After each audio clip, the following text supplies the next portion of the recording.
শুভ সকাল বন্ধুরা, তোমরা সবাই কেমন আছো? আশা করি সবাই ভালো আছো। অদিতি বর্মন চ্যানেলে তোমাদের সকলকে স্বাগতম। আজকে একটি নতুন ব্লগ নিয়ে আসলাম। ব্লগটি তোমরা দেখতে থাকো। ব্লগটি পুরো দেখবে, কেউ স্ক্রিন করে দেখবে না। যা নতুন আছো চ্যানেলটি সাবস্ক্রাইব করে পাশে থাকবে। আমিও তোমাদের পাশে সবসময় থাকবো। আজকে আমি তোমাদের সঙ্গে শেয়ার করব গন্ধ পাতার বড়া এবং পকোড়া। এই দেখো, আমি অনেকগুলো এখানে গন্ধ পাতা নিয়েছি। শুভ সকাল বন্ধুরা, তোমরা সবাই এই গন্ধ পাতা আশা করি সবাই ভালো আছো। অনেক উপকার চ্যানেলে তোমাদের সকলকে স্বাগত। এসব অনেক উপকার আসে। আজকে আমি তোমাদের সঙ্গে নতুন একটা রেসিপি শেয়ার করব। বেশি উপকার। এখানে আমি কতগুলো গন্ধ পাতা নিয়েছি।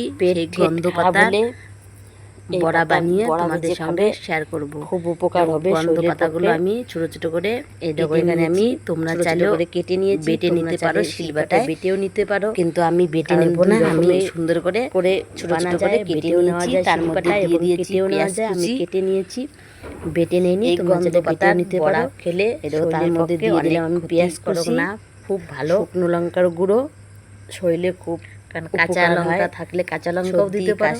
আমার কাঁচা লঙ্কা নেই, তাই আমি শুকনো লঙ্কা দিয়েছি। স্বাদ মতো লবণ দিয়ে দিলাম। অনেক উপকারী পাতা। এই পাতা দিলাম।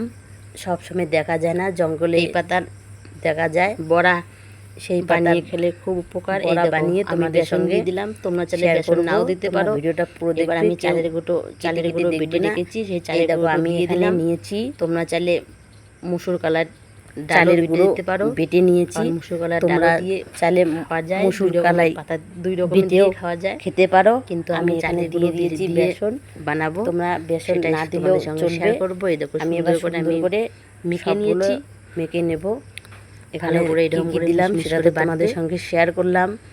শুকনো লঙ্কা কেউ কেউ না বেটে, কেউ কেউ এরকম করবে। পেঁয়াজ কুচি যেমনটা করে বানাতে পারো, সবগুলো দিয়ে একসঙ্গে এরকম আমি মেখে নিলাম। এইদিকে দেখো আমি মশলা, এবার আমি একটা কড়াই বসিয়ে দিয়েছি। এবার এগুলো আমি কড়াইয়ের মধ্যে দিয়ে দিলাম তেল, ভেজে নেব। তেলটা বেশি দিব না, অল্প দেব, অল্প তেলে ভাজবো। সুন্দর করে ছোট ছোট করে দিয়ে দেব। এবার আমি সুন্দর করে এক এক করে বড়াগুলো দিয়ে দেবো। বড়া এবং করে ছোট ছোট করে দিয়ে দেবো। বড় না কেন, এই দুটো এক জিনিস। এবার দিয়ে দেবো। খেতে খুব ভালো লাগবে। এক এক করে সুন্দর। এই পাতা সহজে পাওয়া যায় না, যেখানে সেখানে শুধু জঙ্গলেই পাওয়া যায়।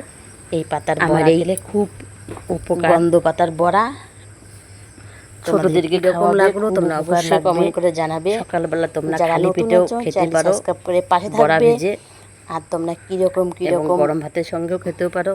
ব্লগ ভিডিও দেখতে যদি আবার বড়া ভেজে খাও, এই পাতার জানাবে, খুব উপকার আছে। চ্যানেলটি সাবস্ক্রাইব করে পাশে থাকবে, নোটিফিকেশন অন করে রাখবে। সুন্দর করে এই দেখো লাল লাল করে আমি বড়াগুলো ওখানে আগে ভেজে নোটিফিকেশন পৌঁছে যায়। এবার বড়াগুলো আমি এই পাতাগুলো বেটেও বড়া করা যায়, কিন্তু আমি বেটে নিইনি, শিলপাটায় আমি কেটে নিয়েছি। তোমরা চাইলে বেটেও আর বড়াগুলো আমি উল্টে দেবো। এরকম করে লাল লাল করে ভেজে নেব। দেখো লাল লাল করে বড়াগুলো ভাজা হয়ে এসেছে। তোমরা চাইলে ছোটো ছোটো করে দিতে পারো। আমার এই দেখো বড় বড় হয়েছে, নিয়ে নিলাম। বড়াগুলো ভাজা হয়ে এসেছে, সুন্দর করে নামিয়ে নিয়েছি। এবার আমি কি করব বলো তো? এবার এই দেখো একটা থালার মধ্যে নামিয়ে নিলাম। এবার আমি আমার মেয়েকে নিয়ে নিয়েছি। এই দেখো ভাত দিয়েছি, ভাতের সঙ্গে বড়া, কারণ এই ভাতটুকু আর এই বড়া খাবে, কারণ খেতে দেবো। শরীরের পক্ষে, আবার শরীরের পক্ষে খুব ভালো। তাই আমার মেয়েকে সর্দি কাশি খাওয়াতেই হবে, কারণ আমার মেয়ে ছোট। এই পাতা খেলে হবে না, গন্ধ পাতা উপকার আরো অনেক বেশি। তাই তোমরা এই পাতার বড়া খাওয়াতেই হবে, খাবে, খুব ভালো লাগবে। এই দেখো শরীরের পক্ষে খুব উপকার। আমার বড়া রেডি। আমার এই গন্ধ পাতার ব্লগটি এখানে শেষ করছি। ব্লগটি তোমাদের কিরকম লাগলো পরের ব্লগে দেখা হবে। কমেন্ট করে সবাই জানাবে, লাইক কমেন্ট শেয়ার করতে। টাটা। অবশ্যই আমার এই গন্ধ পাতা না বড়া কিরকম লাগলো তোমরা অবশ্যই কমেন্ট করে জানাবে।